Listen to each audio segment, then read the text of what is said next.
Mesdames et messieurs, bonjour à tous et bienvenue dans cette nouvelle édition du journal de CCTV français en direct de Beijing. Nous ouvrons ce journal avec la crise des migrants. Des dizaines de milliers de Syriens ont tenté de se rendre en Turquie samedi et des centaines d'entre eux se sont rassemblés dans un camp de fortune à la frontière en vue de pouvoir trouver un refuge de l'autre côté. En colère, tiraillés par la faim et désespérés, des centaines de Syriens fuyant les bombardements à Alep se sont retrouvés à la frontière turque dans le froid de l'hiver.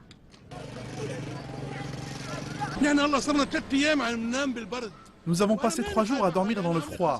J'ai peur pour moi, j'ai 65 ans et je suis très malade. Malgré la politique d'ouverture des frontières aux réfugiés d'Ankara, certaines frontières restent closes pour des raisons entre autres de sécurité. Nous espérons que le gouvernement turc va ouvrir les portes et permettre à ceux qui n'ont pas d'armes de rentrer. Les hommes de plus de 17 ans pourraient ne pas être autorisés, mais les femmes, les enfants ainsi que les vieillards devraient pouvoir rentrer. Un haut responsable turc a déclaré que le pays fournissait une aide à entre 30 et 35 000 Syriens déplacés du côté syrien de la frontière, mais que la Turquie n'avait pas de plan à présent pour les accueillir. Nous avons 8 camps coordonnés par notre gouvernorat de ce côté-ci de la frontière en Syrie, qui fournit un refuge à 50 000, voire 60 000 personnes. Nous avons la capacité d'absorber de nouveaux réfugiés.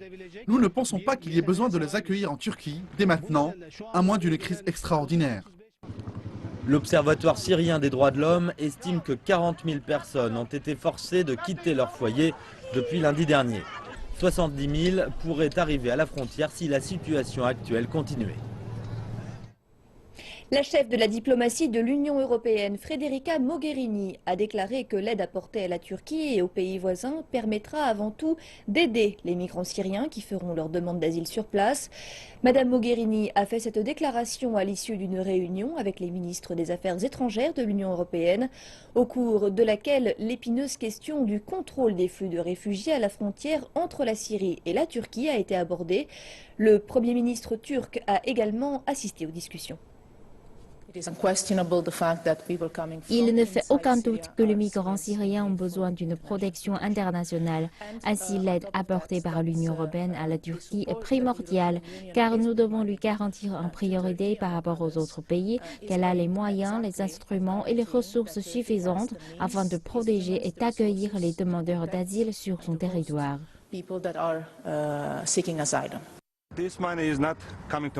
Je tiens à rappeler que l'argent ira directement aux réfugiés syriens vivant en Turquie. Il est urgent d'améliorer leurs conditions de vie ici en Turquie et le gouvernement turc va même plus loin en envisageant de permettre à terme l'entrée des Syriens sur le marché du travail local à travers une nouvelle législation. Nous devons donc mettre sur pied des projets de création d'emplois, mais également créer les conditions permettant d'offrir une meilleure éducation et des services de soins de qualité. En Asie à présent, et selon une déclaration de l'armée sud-coréenne, la République populaire démocratique de Corée semble avoir réalisé toutes les préparations nécessaires pour le lancement d'une fusée à longue portée. Cette annonce fait suite à l'annonce de Pyongyang de lancer un satellite dans le courant de la semaine prochaine. Un responsable du ministère sud-coréen de la Défense a indiqué que la RPDC semblait avoir réalisé toutes les préparations, dont la construction, l'assemblage des propulseurs et le remplissage des réservoirs de combustible et d'oxydant. Le satellite de la RPDC sera lancé de la station Tongchang-li sur la côte ouest du pays. Selon la Corée du Sud, la RPDC n'a pas l'autorisation d'exploiter les technologies de missiles balistiques. Le ministre chinois des Affaires étrangères Wang Yi a appelé à un dialogue pacifique pour résoudre la montée des tensions dans la péninsule coréenne. Wang Yi a fait cette déclaration lors de sa visite en République de Namibie. Monsieur Wang a rappelé que la situation sur la péninsule coréenne était entrée dans une phase négative qui n'est pas dans l'intérêt des deux parties. Il a par ailleurs ajouté que les sanctions imposées par les Nations Unies à Pyongyang n'étaient pas non plus la meilleure des options. Selon Wang Yi, l'unique solution est de pousser toutes les parties à revenir à la table des négociations. Le ministre chinois a enfin rappelé que l'arrêt du dialogue était à l'origine de la montée des tensions et que les deux parties devaient s'abstenir de nouvelles actions susceptibles d'aggraver les tensions. En Amérique du Sud, la Colombie a confirmé les 3 premiers décès dus au virus Zika. La directrice de l'Institut national de santé du pays a déclaré que les 3 cas concernent un homme et une femme qui sont morts la semaine dernière, ainsi qu'un autre homme qui a succombé à la fin du mois de novembre dernier. Nous avons étudié 6 cas suspects et avons confirmé que 3 d'entre eux ont été causés par le virus Zika. Ces 3 décès sont les premiers que nous confirmons. D'autres cas sont toujours en train d'être examinés. Le ministre colombien de la Santé, Alejandro Gaviria, a dit que 20 000 personnes ont été testées positives au virus Zika et plus de 2 000 d'entre elles sont des femmes enceintes. Aucun cas de microcéphalie n'a été confirmé parmi les nouveau-nés. Mais il dit qu'il est possible que certains cas demeurent inconnus. Le ministre a suggéré aux femmes du pays de ne pas tomber enceintes avant juin. Le bilan des victimes d'un important séisme qui a frappé le sud de Taïwan tôt samedi matin s'élève à 17 à 5h15 dimanche heure locale, selon l'agence locale de lutte contre les incendies. Les précédents rapports affirment que 462 personnes ont été blessées. Plus de 350 personnes ont été secourues dans la ville de Tainan. Le sauvetage est actuellement toujours en cours. Le séisme de magnitude 6,7 a frappé la ville de Kaohsiung à une profondeur de 15 km à 3h57 heure de Beijing samedi, selon le centre des réseaux sismiques de Chine. Les autorités locales de surveillance ont enregistré un séisme de magnitude 6,4 sur l'échelle de Richter. Dans la ville historique de Tainan, 8 bâtiments se sont effondrés et 5 autres ont été partiellement détruits. Il y a 4 ans, la ville de Sansha a été officiellement établie pour administrer le territoire le plus au sud de la Chine, en mer de Chine méridionale. Le transport de fret, mais également le transport des personnes entre Sansha et le monde extérieur est actuellement assuré par bateau. Mais cela est sur le point de changer puisque la ville se prépare à accueillir ses premiers vols commerciaux. Revenir à Sansha en avion. Nous prenons un vol commercial jusqu'à l'île de Yongxing, le siège du gouvernement municipal de la ville la plus au sud de la Chine, Sansha. Cela va nous permettre de vivre les célébrations uniques du Nouvel An lunaire et de voir comment la vie change pour les gens qui habitent sur ces îles. La compagnie aérienne est Hainan Airlines.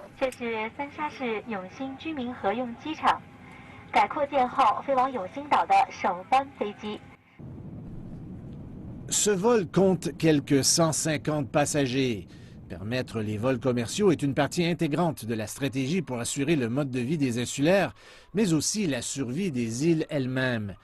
Ren Jiajiao amène son fils voir son mari, qui est cantonné dans l'île avec la marine. Ils ne se sont pas vus depuis 1 an. Elle se sent chanceuse d'avoir cette occasion. Je me sens très privilégiée de pouvoir prendre l'avion pour aller voir mon mari. C'est ma première visite sur l'île de Yongxing. Ren Jiajiao espère que le trajet dans la mer de Chine méridionale et dans d'autres villes sera plus facile dans l'avenir. Il y a quelques années, vous deviez prendre un bateau pour venir à Yongxing. Ce voyage prenait plus de 10 heures et dépendait des marées. Maintenant, on pourra bientôt compter sur des vols commerciaux réguliers à Yongxing et vers d'autres îles. Ce vol prend seulement 1h30. Xiao Jie est le maire de Sansha. Il a toujours passé le Nouvel An dans les îles depuis qu'il a accédé à ses fonctions. J'espère que cela va permettre d'améliorer les conditions de vie encore davantage dans l'avenir. Et j'espère que grâce à cette visite, les gens de Sansha pourront être encore plus heureux lors de la nouvelle année. Le secrétaire du parti de la province de Hainan était aussi dans l'avion. Sansha fait des progrès rapides, non seulement dans ses infrastructures et dans son administration, mais aussi avec les forces de l'ordre, la protection de l'environnement et l'exploration économique. L'arrivée de cette nouvelle liaison est seulement un des nombreux efforts de la ville pour améliorer la qualité de vie. Il ne faudra pas attendre encore longtemps pour que les familles s'habituent à ce mode de vie durant le congé de la fête du printemps. L'aéroport de la ville de Yongxing possède une piste d'environ 3 km. Elle a été construite il y a longtemps et respecte toutes les exigences de l'aviation commerciale. L'aéroport sera un point névralgique en mer de Chine méridionale, particulièrement pour le transport des personnes et des marchandises dans la région. Les producteurs de coton au Malawi, dans le sud de l'Afrique, réussissent à améliorer leurs conditions de vie avec l'aide d'entrepreneurs agricoles chinois. Il est temps pour les producteurs de coton d'obtenir les graines de Machado, le négociant de la société China Africa Cotton Malawi Company. En fait, Machado n'est pas seulement négociant, il aide aussi les agriculteurs avec ses connaissances sur l'ensemencement et la récolte. Le moment le plus chargé de l'année est encore dans plusieurs mois quand le coton sera prêt à être récolté. Mais les négociants ont beaucoup de travail à préparer pour la saison de la récolte, comme communiquer fréquemment avec les agriculteurs. Because we have clubs, it's where I go there. Parce que nous avons beaucoup de clubs, de cette manière, nous pouvons dans chaque club leur enseigner des techniques et nous les aidons à améliorer leurs conditions. Explain and also how for them to have more yields. Il y a des milliers de négociants comme Machado dans la région de Salima, dans l'ouest du Malawi. Ils sont devenus les organisateurs du travail agricole méthodique des agriculteurs locaux. Il y a environ 12 000 personnes dans la zone que je contrôle. La plupart d'entre elles sont des producteurs de coton. Travailler avec les compagnies leur apporte un grand changement. Leur travail devient plus efficace. Tandis que le travail agricole devient plus efficace, le bénéfice pour les agriculteurs est évident. Il y a plus de temps et d'argent à consacrer aux autres petites activités, comme l'élevage d'animaux. J'ai une famille de 6 personnes. Je ne dois pas payer les semences. L'argent sera déduit quand ils me paieront le coton et c'est du liquide. L'argent est suffisant pour scolariser mes enfants. Séméon possède aussi une épicerie dans le centre du village où les villageois profitent de leur temps de loisirs avant de commencer à travailler dans les champs de coton. Ces gens vivant dans le pays le moins développé au monde semblent heureux avec leurs conditions actuelles, mais la direction locale de la compagnie a de l'ambition. Kennedy dit que la saison sèche pourrait aussi être utilisée pour la plantation s'il y a une amélioration technologique.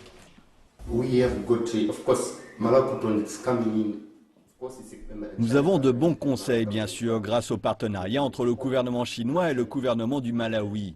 On va ensuite les communiquer aux agriculteurs et voir les problèmes qu'ils ont. Et si les agriculteurs ont un accès à un bon système d'irrigation, la compagnie du Malawi sera disponible pour enseigner les techniques d'irrigation aux agriculteurs. Les techniques agricoles sont encore simples au Malawi. Le coton est l'un des quelques produits qui soutiennent l'économie du pays. Améliorer les techniques de plantation du coton est toutefois un grand problème.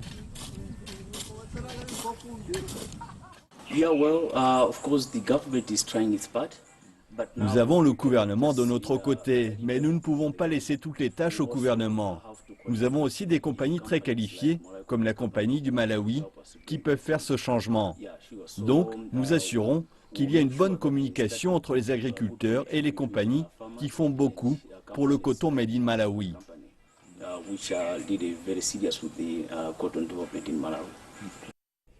En fait, la culture du coton est devenue une industrie pilier au Malawi. Une grande partie des devises étrangères viennent de l'exportation des peluches de coton, des graines oléagineuses et d'autres produits. Plus de 80% de nos produits sont exportés vers d'autres pays avec une production de 20 millions de dollars. Nous prévoyons d'étendre notre chaîne de production et de construire une filature ici. Cela pourrait apporter encore 50 millions de dollars et 1500 emplois.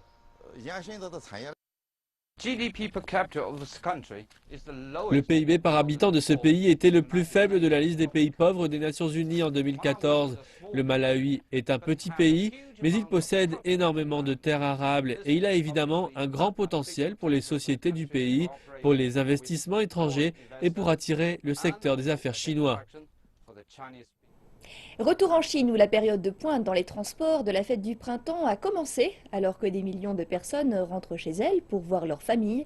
Cette année, une nouvelle tendance est en train d'émerger. Plusieurs parents vont visiter leurs enfants qui travaillent dans les grandes villes plutôt que de les recevoir dans la maison familiale. Wei Banhu est un ouvrier retraité qui vit à Nanjing. D'habitude, ses 2 enfants reviennent à Nanjing pour le Nouvel An chinois. Mais cette année, M. Wei est venu à Shanghai parce qu'il pense que c'est plus pratique. La raison principale, c'est que c'est beaucoup plus facile d'acheter un billet de train de Nanjing à Shanghai que l'inverse. Puisque mes 2 enfants sont à Shanghai, c'est plus pratique de venir les visiter ici. Pour mieux faire face aux besoins des gens comme M. Wei qui veulent éviter la cohue de la fête du printemps et qui veulent quand même célébrer avec leurs enfants dans les grandes villes, les responsables des chemins de fer de Xi'an ont ajouté 34 trains cette année pour les destinations comme Beijing, Shanghai et Guangzhou. Quelques compagnies aériennes offrent même des billets à rabais pour ces passagers. Par exemple, des allées simples au départ de quelques plus petites villes vers Guangzhou peuvent maintenant coûter seulement environ 300 yuan, c'est-à-dire de 60 à 80% moins cher que d'habitude. Depuis cette année, le nombre de réservations des billets au départ de villes de deuxième et troisième tiers ont augmenté d'environ 40%. Le nombre de réservations pour les vols comme Chengdu-Shanghai ont bondi de 60%. Alors, on me dit que la tendance est assez forte. Cependant, les opinions sont partagées chez les jeunes au sujet de cette tendance. Idéalement, j'aimerais bien que mes parents passent le Nouvel An à Shanghai. Je pourrais même les amener voir les sites touristiques. Et en plus, c'est plus facile d'acheter des billets. Je préfère retourner à la maison pour célébrer la fête du printemps. C'est une autre atmosphère. Si mes parents viennent me visiter, je devrais organiser plein de trucs, ce qui demande un peu de temps. Le 2 février marque le 10e jour de la période de pointe dans les transports de la fête du printemps. Au total, 400 000 personnes ont quitté Shanghai lundi de l'une des 3 gares ferroviaires de la ville. Le réveillon du Nouvel An chinois est considéré comme la soirée la plus importante de l'année en Chine et le gala de la fête du printemps de CCTV est devenu au fil des décennies l'événement incontournable pour l'ensemble des foyers du pays. Il ne reste plus que quelques heures avant le début de la grande messe annuelle et l'ensemble des équipes s'activent pour la dernière lyre droite. On regarde. Le compte à rebours avant la grande messe est lancé. Le gala de la fête du printemps de la CCTV se déroule chaque année depuis 1983 à l'occasion du réveillon du Nouvel An chinois. Et cette année encore, il ne manquera pas à sa réputation pour livrer aux centaines de millions de téléspectateurs chinois un spectacle le plus vivant possible. Le thème de cette année est la prospérité pour tous et le rêve chinois. Le gala durera 4h30 et présentera tour à tour 41 spectacles plus variés les uns que les autres, avec de la danse, du chant, de la comédie, de la magie, mais aussi des acrobaties. Le monde entier est devenu peu à peu toujours plus familier avec cette grande tradition chinoise. Aux États-Unis, une vidéo visible sur les écrans entourant la célèbre horloge de Times Square à New York fait la publicité du gala de la fête du printemps de la CCTV. Le mélange des couleurs apporte de la joie et donne envie de danser. J'adore, c'est très agréable à voir. Ce qui m'impressionne le plus, c'est de voir un aussi grand nombre de personnes faisant les mêmes mouvements au même moment. Et c'est justement ce pourquoi la Chine est connue. Réaliser des performances artistiques avec une grande précision, malgré le grand nombre de participants. On a eu l'occasion d'assister à un tel spectacle lors de la cérémonie d'ouverture des Jeux Olympiques de Beijing avec les tambours. C'est un excellent moyen de montrer et d'ouvrir la culture chinoise au monde, afin de permettre à plus de gens de s'intéresser à la culture chinoise. Vendredi dernier, une répétition générale s'est tenue afin de filmer une copie de sauvegarde en cas d'incident pendant le direct. Le gala de la fête du printemps est le programme télévisé le plus regardé du monde, avec plus de 700 millions de personnes devant leur poste de télévision à la veille du Nouvel An chinois. Ces dernières années, de nombreux sites internet proposent des programmes alternatifs à la place de la grande messe traditionnelle. Certaines voix se sont élevées pour critiquer le manque de créativité du format actuel du gala de la fête du printemps. En réponse, toutes les équipes de la CCTV ont réalisé des efforts colossaux afin de mettre au goût du jour le programme. En 2014, le gala était dirigé par le très célèbre réalisateur chinois Feng Xiaogang. Et cette année, en plus de la scène principale, le gala sera également retransmis à partir de 4 autres sites. Le gala de la fête du printemps de la télévision centrale de Chine, diffusé chaque année à la veille du Nouvel An chinois, est une institution avec 34 ans d'histoire. Il reste jusqu'à aujourd'hui le programme télévisé le plus regardé de Chine. Et plus que quelques heures de patience pour le regarder. Merci de votre attention et je souhaite à tous les spectateurs du monde entier ou qui nous regardent une excellente année du singe.